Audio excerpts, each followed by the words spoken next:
how would you advise professional jazz instrumentalists who want to get greater exposure through radio beyond their immediate city, in addition to sending out product? Have a really good EPK. Give me a really good YouTube video that's not too long, but has great fidelity, and you look good in it, and you sound good in it, then I can embed into a quick review of your recording that's going to go up on WEMU.org. And like Thurston says about the blog, I never thought that I would turn out to be writing, but now I'm posting for WEMU.org sometimes 4 days a week. A quick review, this and that, a web clip. But back to the musician, make sure that EPK is totally together. In my mind, the days of like, let's have a long phoner, are over. Now, if you are traveling, if you're coming through the area and you're going to work with a venue that then has a good relationship with WEMU, I'll welcome you into the studio, and we will have fun face-to-face, one-on-one, and listeners will learn to love you. A prime example of that, the late great David Fathead Newman. Every time he played the Bird of Paradise, we did ticket giveaways to support the gig. Fathead came into the studio, and you know, listeners were there for the entire period that Fathead was on the air with us, and then they'd remark, "Oh, love that Fathead interview.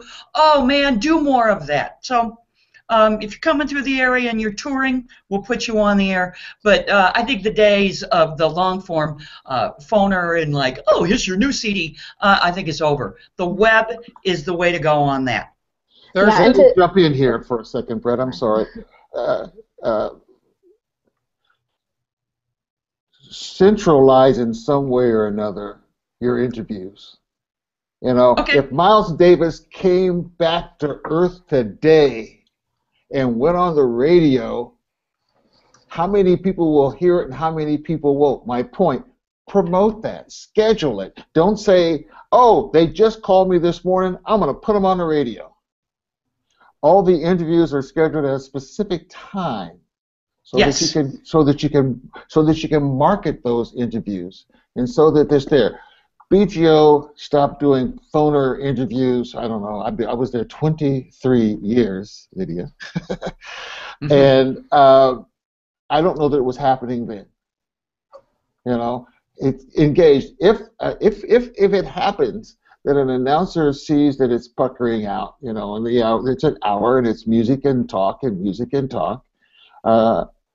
you end it. Yeah. You know, But again, the big thing is, and when I say promote it, it's like if you're 2 days out and you've got that interview coming, every other hour for 24 hours you're letting people know that Antonio Hart's going to be there. Within 24 hours of that, the day of, you're doing it every hour. I mean, you need to make sure that everybody that tunes into you knows that that artist is going to be there. That's when I talk about maximizing promotion. That's what I talk about being Barnum and Bailey. You know, what's the purpose of having somebody there if nobody knows?